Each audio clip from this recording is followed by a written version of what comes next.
answer that question, what's cool about it is that we're all Power Rangers, and the show, of course, is not about Power Rangers, so you still feel like you're in that mold, but because of all the action and fighting there, it's probably just liberating to do the work. It's going to be nice to kind of get out there with people. Like Time Force was on, I mean, there's like 4 of us on there, so it's kind of cool to be with them, but be able to have completely different lines. So that's going to be a lot of fun. And also, I imagine, you know, when you guys probably first saw the show, you were very young, and maybe that kind of thing wasn't really appropriate. But as you grew, you didn't stop liking Power Rangers. You guys are obviously here, so how sweet would it be to see the Rangers you watched as kids, like doing things that you're now comfortable seeing them doing as adults?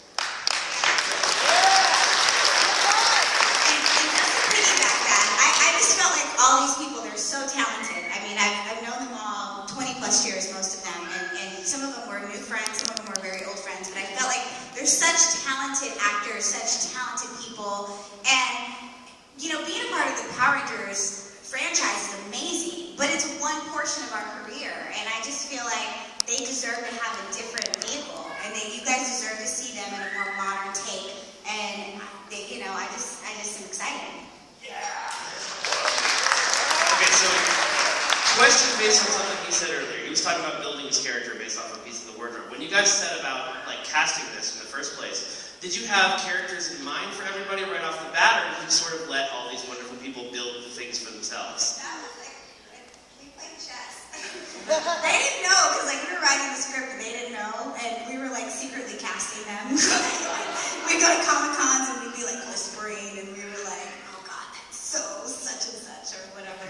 But I'll let you Yeah, when Karan and I were going back and forth as far as like writing the script and fleshing out the characters, what Karan said earlier about trying to give all of these wonderfully talented people room to stretch and to portray a character that they're normally not known for, or did something that is within their repertoire but they haven't actually had a chance to do on screen. That's what we took into consideration when we were writing it. So you'll get to see Polly be very serious and very dangerous, and that's that. I don't think that's a quality that most people associate with Polly's, but and so that was what we were going for. Flaming hand, man, I will cut you. So, starting with the other end of the table, we've got that huge cluster of poor folks who haven't talked yet. Hi, Jason. I see you staring at me.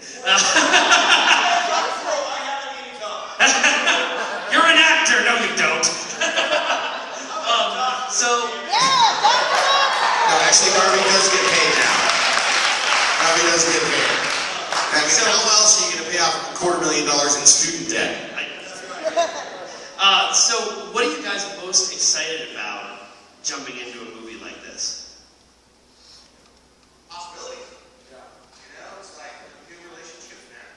And we all know how to shoot on a shoestring in about 10 minutes. Enough material to fill half of a 90-minute movie.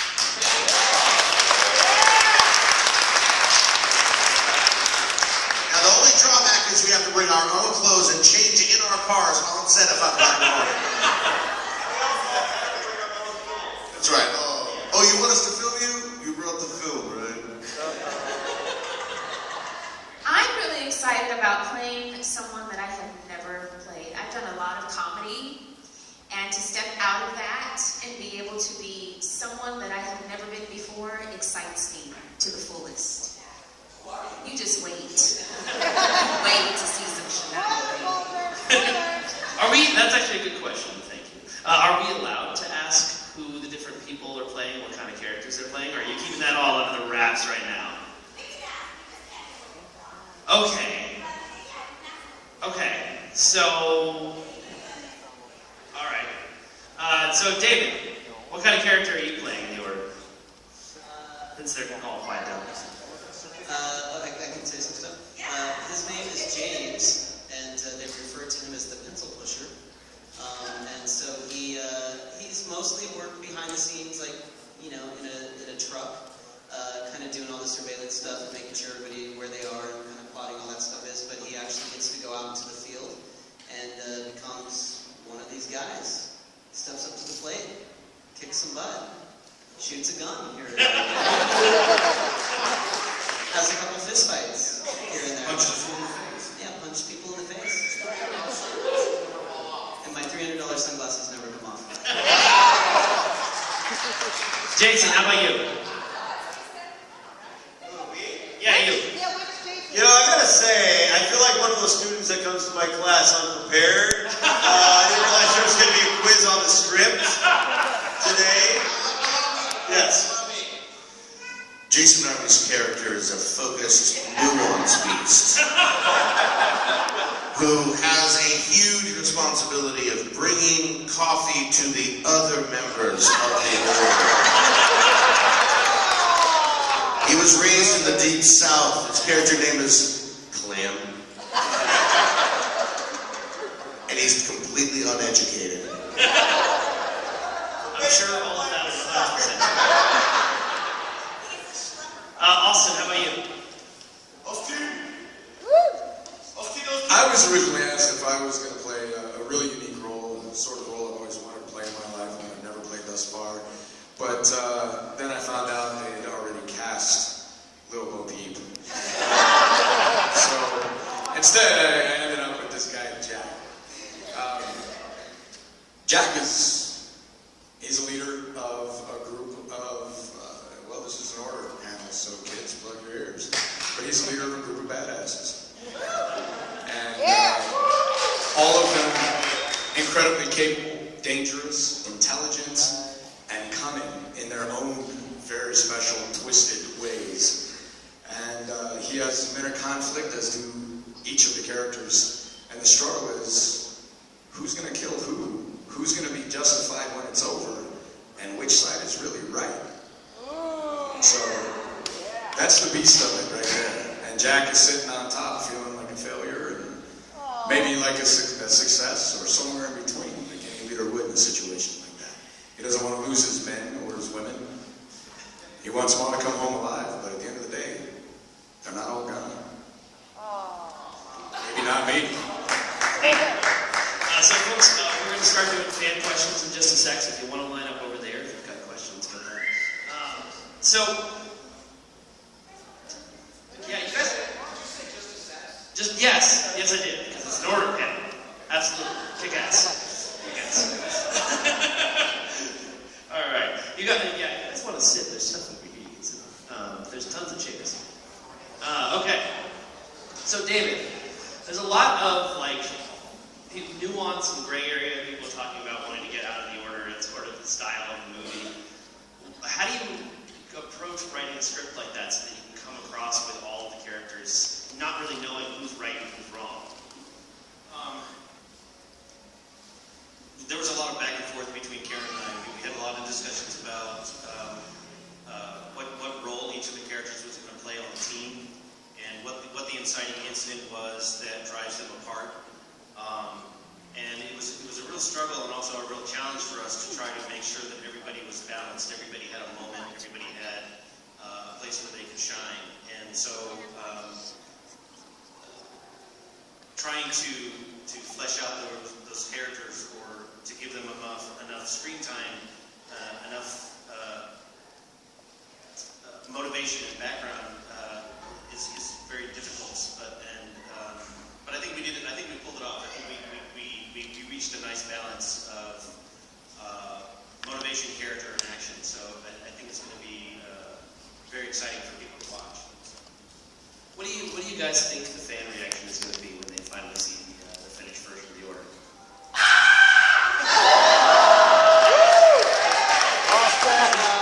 I'm sorry, I couldn't quite hear that. Can we get that again? If what happened the first day of the viral campaign happened, I mean, when everybody changed their icon on their social media to the same symbol, everybody's social media just lit up. I mean, and I think that's the kind of reaction that's going to happen over and over. You say viral? Viral? Not viral. Okay, good. Just checking. All right, let's start over here with some fan questions. Come on a little closer, because I've only got so much of a mic cable. All right. What is your name and what is your question? My name is Lucas Hahn, and I'm from Cerritos, California. This is my first time in Morphicon. I'm pretty sure I've met some of you guys also. And I was kind of interested about that Order movie when I first saw the trailer online. Now, but there's like one question. Like, when it comes to like the Order movie, what was it like? Is it more like some sort of a Power Rangers Civil War?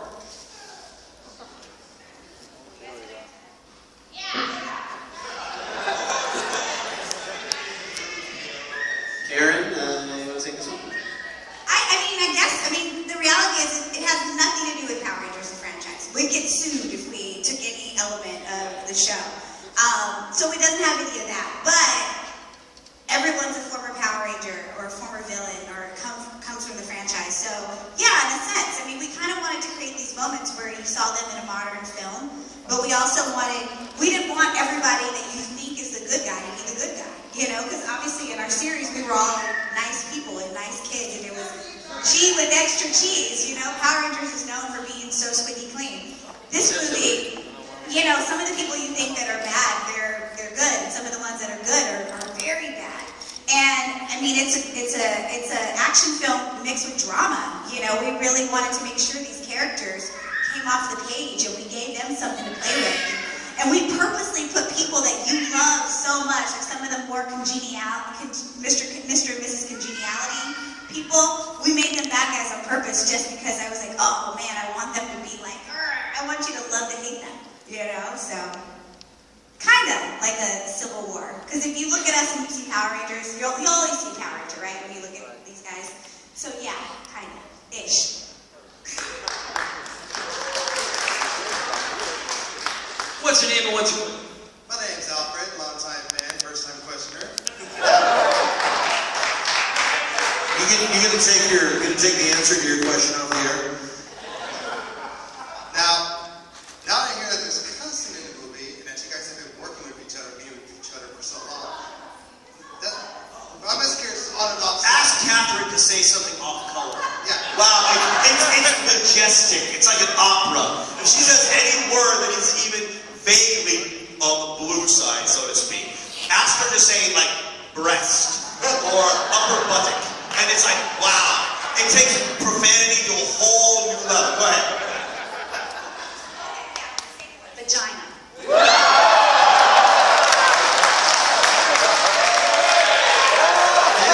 She said it different than the last time she said it.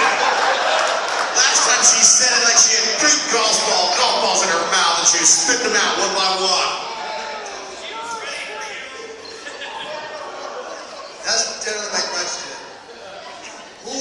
Compared to everyone, who are the saints, who are the potty mouths, and I assume Catherine is the most surprising. Well, what's really interesting is that even though there's this whole marketing campaign about order versus chaos, what you'll find is for most of these characters, a lot of them have elements about them that could go either way. I mean, you know, every one of us is sort of like one bad day away from doing something terrible, and that's who these characters sort of represent. So I mean, while they are the best of the best, there are also parts of them that are darker than the rest of us, and that's what they fight to keep at bay. And then some of them just allow that to come forward, and yeah. So hope that answers that. Come on. What is your name? What is your question? My name is Christina, and this is my first time on Morphicon.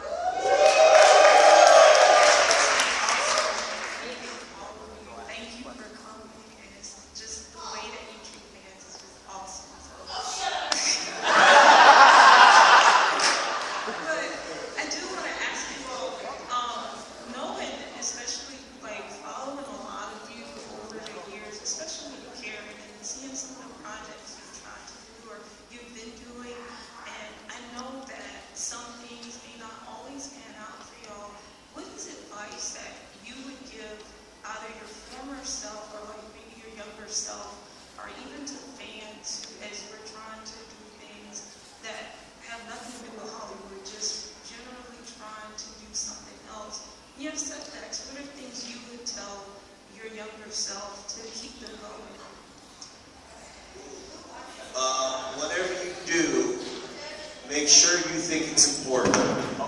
Seriously. Oh boy, well, pressure. It's the old, person who finds what they love doesn't work a day in their lives, but in this country, we identify who we are by what we do for a living. If that's the kind of person you are, make sure what you do for a living has meaning in some way, shape, or form. Look, my wife worked for years in retail. She worked on Capitol Hill for years. It wasn't until she started working at a bank, the person who actually fixes overdraft fees. And she's like, I love what I'm doing. Why? Because when people come to me, they have a problem and I can solve it. So find the meaning in whatever you do. And as a young person, don't just compromise. Don't just say, I need to make a living. No, there's a billion ways to make a living. Okay? Find something that gives you personally meaning. Don't take anyone else's crap and tell you that's not the way to do it.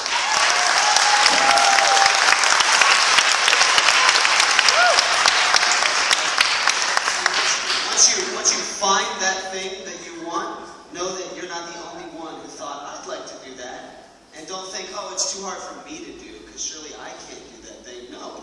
Everyone else who's doing it thought, I'd like to do that, and they went and did it. So then stand up and believe in yourself and go do it. Because you can. There's no secret.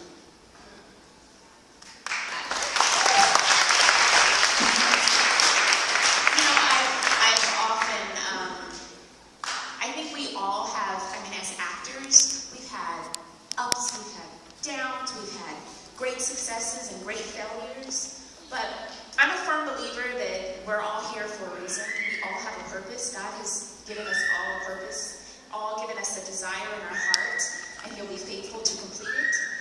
And if you just continue on that path and even see every failure as there's a reason for that failure, God has allowed you to go through that, whether you believe in God or not, it's completely up to you, but there's a reason for everything. But if it is inside of your heart, and it's what you believe that it's your purpose, you just keep going forward and you don't let anybody tell you no. Anybody. I heard so many no's. When I was auditioning to go into UCLA, that was the first year they opened it up to incoming freshmen. They were only accepting 50 out of the world. And I was the only African-American female accepted. I'm not saying that just because of race or anything like that, but out of 50 people, they were telling me I would have no chance. And I was like, well, you don't know who my God is, number one.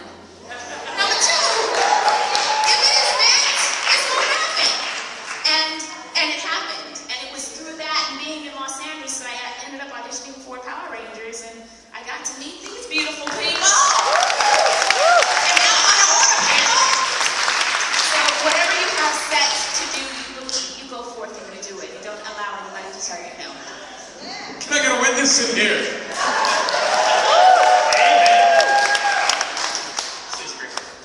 What is your name and what is your question? Hey guys, my name is London. I'm a local actress here in Glendale. I was just wondering, have you guys finished casting and how can I audition?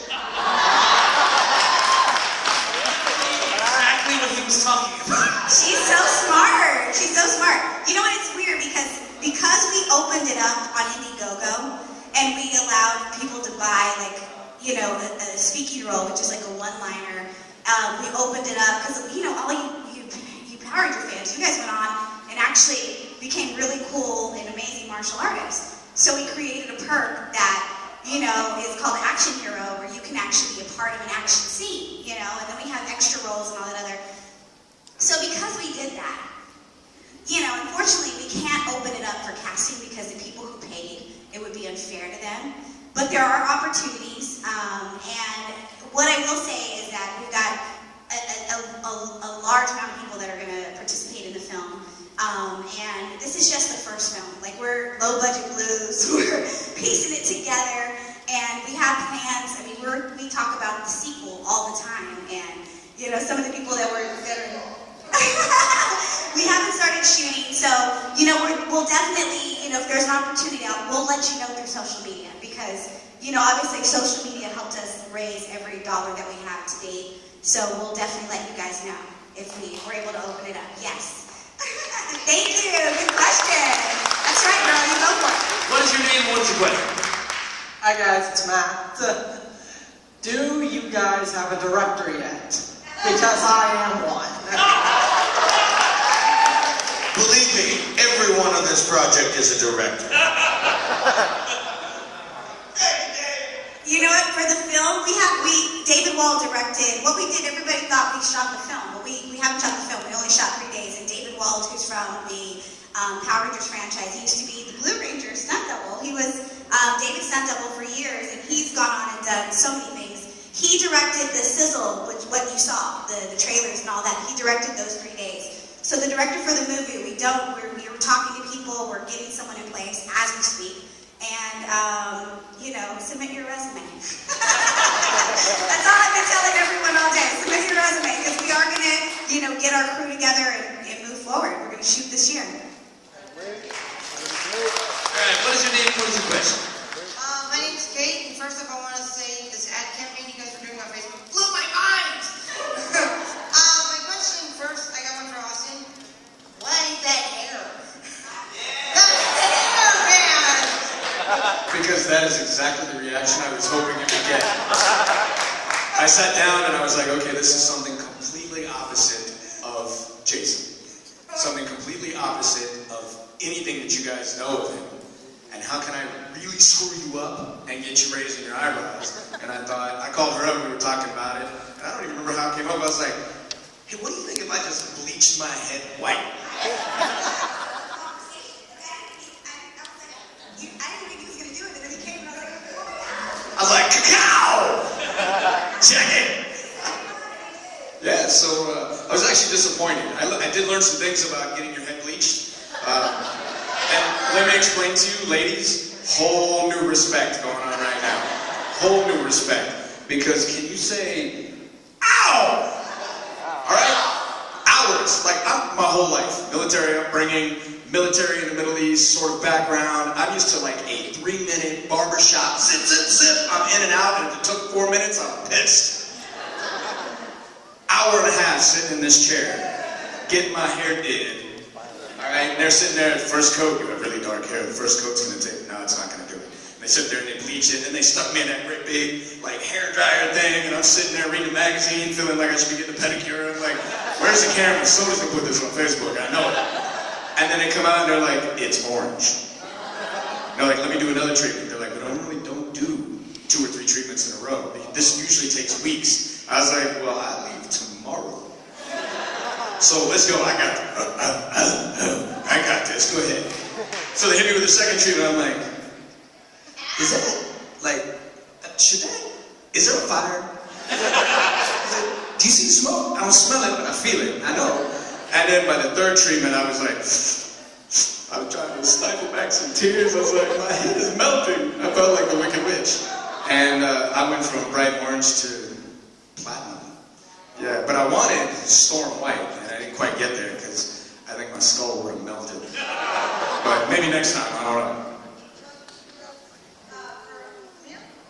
Azim, I'm sorry. As the youngest member of this group, what was it like working with? Because he was just on the show like 4 seasons ago. But how do you feel working with all these past Rangers and things?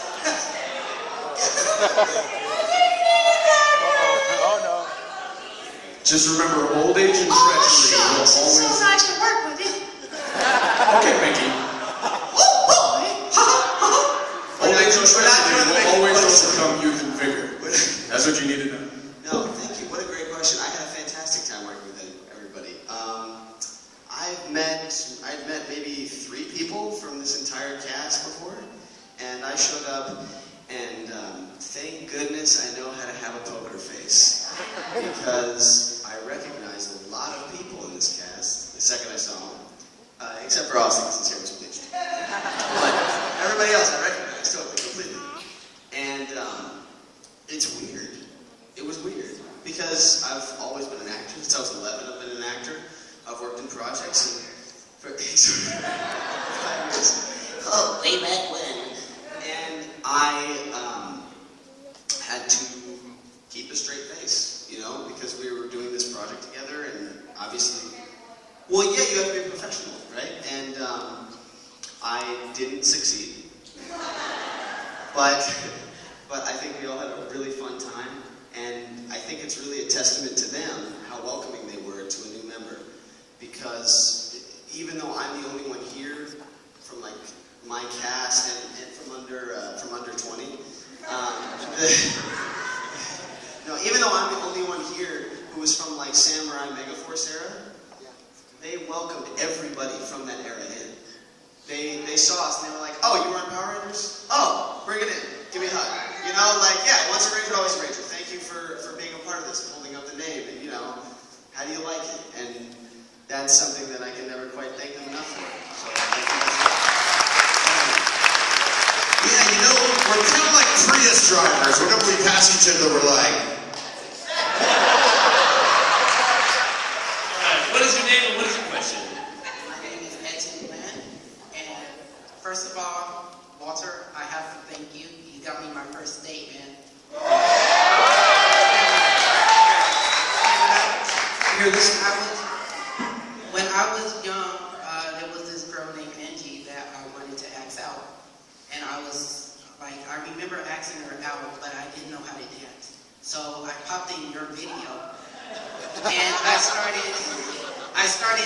just started doing a little bit of your moves, the hip-hop video you had. Remember that video, that dancing video? Anyways, I end up missing the dance, and she came to my house and was like, you learned to dance from me? I was like, yeah. She came to my house, and we popped in that video, and we danced all night, so thanks.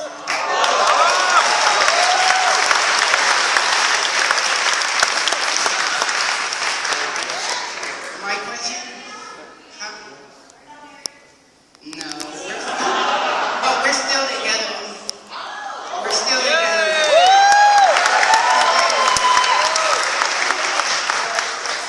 No, unfortunately, she had to work. Well, if you like it, then you ought to put a ring on it. My question is for everyone here. When you first heard about the order, like when someone first came to you and said, "Hey, we're going to do a movie with all the Power Orders and stuff," how excited were you to get out of the regular characters that you were, especially for Paul Schrier and Jason Narvy, because they're kind of the goofy characters, and you know, I really love Oak and Skull because I think they bring a lot of comedy to it. But how excited were all y'all to get out of there and break out of your shells and be a different character? I'm going to say let's just have Paul and Jason answer that one, so we got a very limited time left. Don't tell me what to do. You know what, you guys ever miss a school trip, like with band or something, like they're going somewhere awesome, and you get there 10 minutes late and the bus is like, ooh, and you're like, oh, all your friends are out. You don't want to be that guy when somebody calls about a really cool project like this and says the band's getting back together. I want to be on that bus, no matter what. No matter if I'm burger flipping or super villaining or dragging it. That's right. That's what I meant. I don't care. Look, when you guys are kids, you know when someone says, "Hey, you want to play ball?" You're like, "Yeah, I'd love to play ball with you." When you're an actor, it's the same thing. Hey, you want to do a project with your buddies? You're like, hell yeah. So a huge attraction of this was getting together with these guys. I mean, look, you asked if we wanted to go against, if we're excited to go against our types. All of us here have done other projects since then. So we've gone against our types. Maybe not always on film, but we've done it, you know. We were excited to play multi-nuanced characters, and we're excited to play with all them that play baseball. You know what I'm saying? That's what it's I mean, don't get us wrong. Typecasting is fine if it's my type. So I'm cool with it. Alright, I think we got time for one more question. I apologize. But he is dressed like Captain Marvelous, so that... Alright,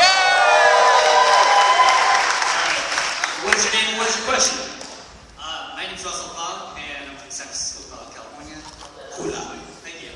My question is for the executive producers. What has been your favorite positive responses from this campaign and this movie? And also, has has there been a response from Saban?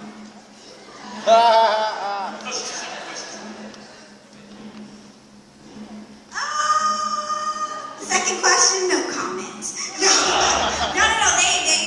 They obviously, there was a question they asked us, but it was nothing. So we haven't heard from Saban really.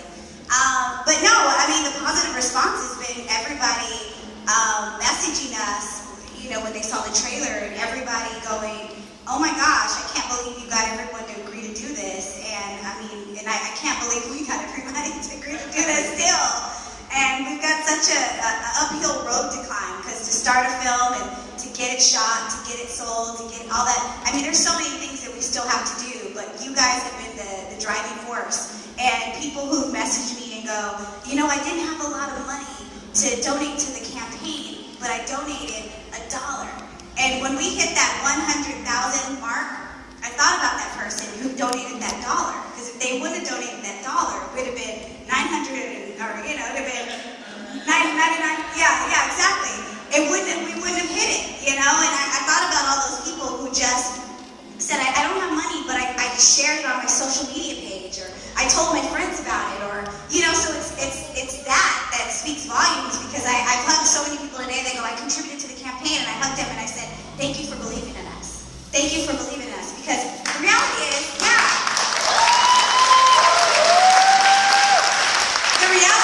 Hollywood is not writing checks. I mean, you guys see there are all these, you know, not that there's anything wrong with reboots, but there are all these movies that were made in the past that are being made now. Again, there aren't a lot of original films coming out. No, it's no diss. It's no diss. I swear to you, I'm going to be the first one in line to see a Power Ranger movie. I wasn't even thinking of it, actually. I was thinking of other movies. Yeah, I know, it's cool. But I don't want you to misunderstand me. So it's like, for there to be an original film with original members from the series who have come on, and people I've never worked with, and all of us are just going to go and play and have fun, and we're going to work really hard. We've got weeks and weeks that we're going to train just so that we look even more amazing than we looked in the trailer, you know? So it's one of those things that we have such a long road to make this happen, but, you know, Hollywood's not writing checks for these kind of movies. We have to do it ourselves. So the positive response is that you guys donated over $135,000. Thank you for your help. Thank you. Thank you. Hey guys, I'm going to add real quick, you know, all the time we each hear how impressed you guys are with what our characters or the show has accomplished. I'm not going to speak for the others, but I'm sure that there will be agreement in some fashion, regardless of what we've accomplished as characters, individuals, or as a group. What you haven't figured out yet is we haven't even gotten started yet. Sis K in the house. Yay! Good timing.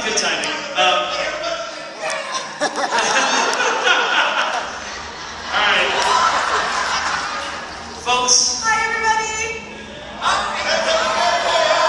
Welcome to the panel that we're now ending. Folks, thank you for such a kick-ass panel. And thank you guys for supporting the order. And if you would like, Karen, where do they go to check out more info on the order if they want to know? You can go to our website, www.the-order-movie.com. We've got a booth here right by all of our, right next door to David Fieldy, right across from Johnny Bosch. You can get flyers, you can buy a t-shirt, you can do whatever. Just come and see us, come hug us, and keep sending us messages that you believe in us, because we need it. We got a lot of filming to do.